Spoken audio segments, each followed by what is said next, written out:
Aleluia. Amém, irmãos? Amém. Evangelho segundo Marcos. Evangelho segundo Marcos. Capítulo 2, ele tem como título O Paralítico de Cafarnaum.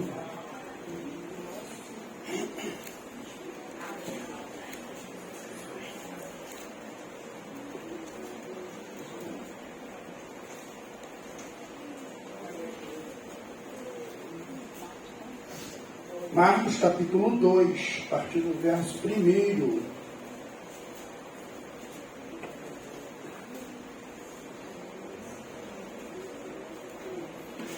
Amém? O texto diz assim, você vai acompanhando. E alguns dias depois, entrou outra vez em Cafarnaum e soube-se que estava em casa. E logo se ajuntaram tantos que nem ainda nos lugares junto à porta eles cabiam, e anunciava-lhes a palavra. E vieram ter com ele conduzido um paralítico trazido por 4. E não podendo aproximar-se dele por causa da multidão, descobriram o telhado onde estava e, fazendo um buraco, baixaram o leito em que jazia o paralítico. E Jesus, vendo-lhes a fé, disse ao paralítico: Filho, perdoados estão os teus pecados. E estavam ali assentados alguns dos escribas que arrazoavam em seu coração, dizendo: Por que diz este assim blasfêmias? Quem pode perdoar pecados senão Deus? E Jesus, conhecendo logo em seu espírito, e assim arrazoavam entre si, lhes disse: Por que arrazoais sobre estas coisas em vosso? Qual é mais fácil? Dizer ao paralítico: Estão perdoados os teus pecados, ou dizer-lhe: Levanta-te e toma o teu leito e anda. Ora, para que saibais que o Filho do Homem tem na terra poder para perdoar pecados, disse ao paralítico: A ti te digo, levanta-te e toma o teu leito e vai para a tua casa. Levantou-se, tomando logo o leito, saiu em presença de todos, de sorte que todos se admiraram e glorificaram a Deus, dizendo: Nunca tal vimos. Aleluia. Essa passagem, irmãos, ela nos fala sobre a cura de um paralítico. E eu já falei aqui, eu estava fazendo um apanhado sobre as casas que Jesus entrou. E a Bíblia relata que Jesus entrou durante seu ministério em 12 casas. E nessas 12 casas que Jesus entrou, alguma coisa aconteceu de diferente. Nessas 12 casas que Jesus entrou, você conhece a história, a casa de Zaqueu. Jesus se convidou para ir na casa de Zaqueu. Ele chega ao ponto de dizer: Zaqueu, hoje me convém pousar na sua casa. Só que tem situações que Jesus não precisa ir na casa. Nós temos 12 casas que Jesus entra, e porém, tem uma casa que Jesus dá uma ordem. E é a cura do servo do centurião. Porque aquele homem aborda Jesus, diz que na sua casa ele tem um servo enfermo, e tamanha é a fé daquele homem que Jesus libera uma palavra, e essa palavra no mundo espiritual, ela alcança uma dimensão que adentra na casa daquele homem. E aquele homem tem uma notícia, que no mesmo momento que ele está conversando com Jesus, o milagre está acontecendo na sua casa. Meia dúzia já pegou, porque você está aqui. Você está tratando aqui, mas você saiu, talvez o problema tenha ficado lá. Mas o mesmo Deus que está aqui, na Divec Bangu, nessa manhã, Ele já liberou uma palavra. E eu quero ser profeta, boca de Deus sobre a sua vida, sobre a sua casa, sobre a sua família. Que quando você chegar lá, a situação vai estar resolvida. Mas o texto diz que Jesus aqui, Ele está na casa dele. E a primeira coisa que eu aprendo, que mesmo na nossa casa ela não é local de descanso. Porque o texto nos diz que Jesus retorna para Cafarnaum, e nós sabemos que Jesus estabelece, depois que ele é literalmente convidado a sair da sua cidade natal, ele estabelece a sua base em Cafarnaum, e Cafarnaum é as suas indas e vindas.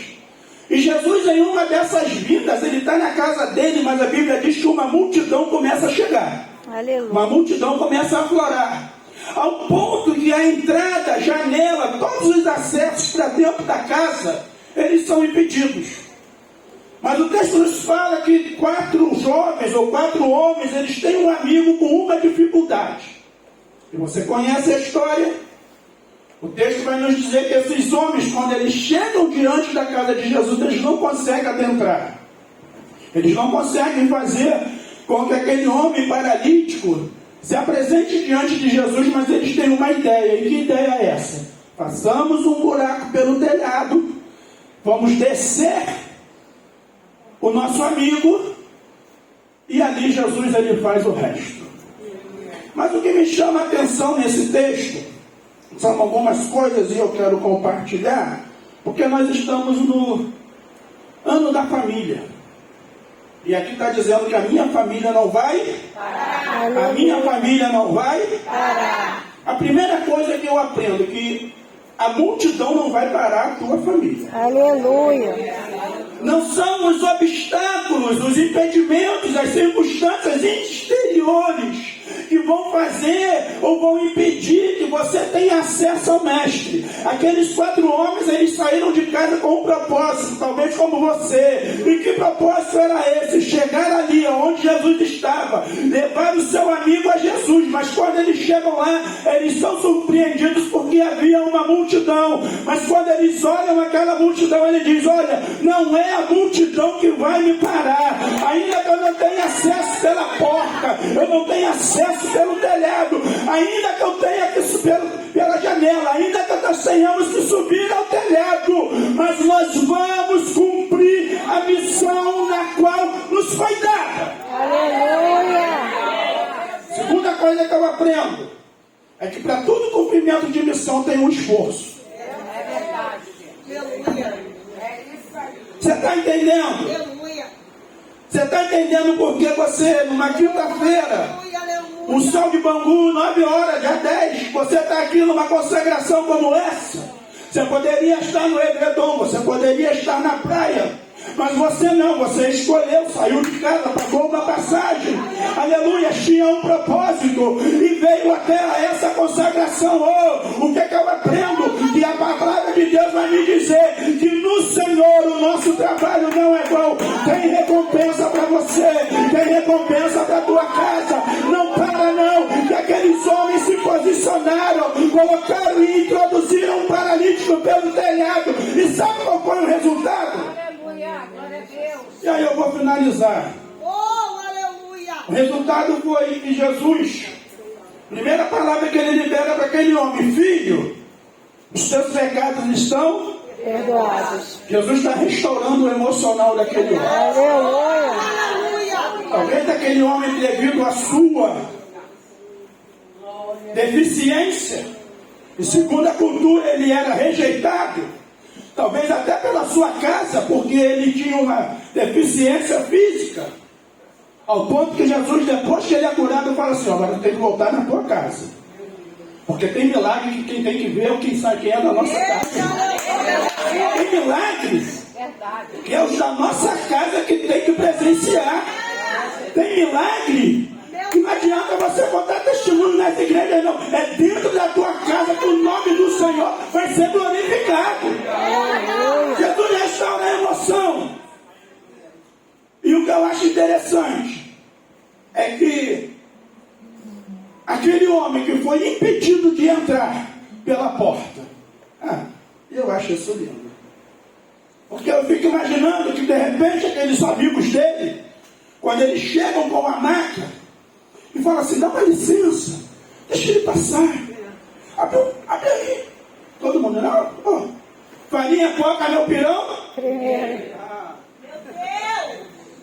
Que assim é na minha e na sua vida. Tem pessoas que querem impedir o nosso acesso. Meu Deus. Tem pessoas que querem impedir que nós venhamos a estar na presença do Senhor. Tem pessoas que se levantam até como obstáculo. Mas quem não viu você entrar pela porta, Lucrécia, mas vai ver você sair. E vai ver você sair andando. E vai ver você sair glorificando o nome do Senhor. Eles vão até tentar impedir que a porta seja aberta e que nós venhamos a entrar. Mas eles vão presenciar o milagre que Jesus vai realizar na minha e na sua vida. Que Deus te abençoe.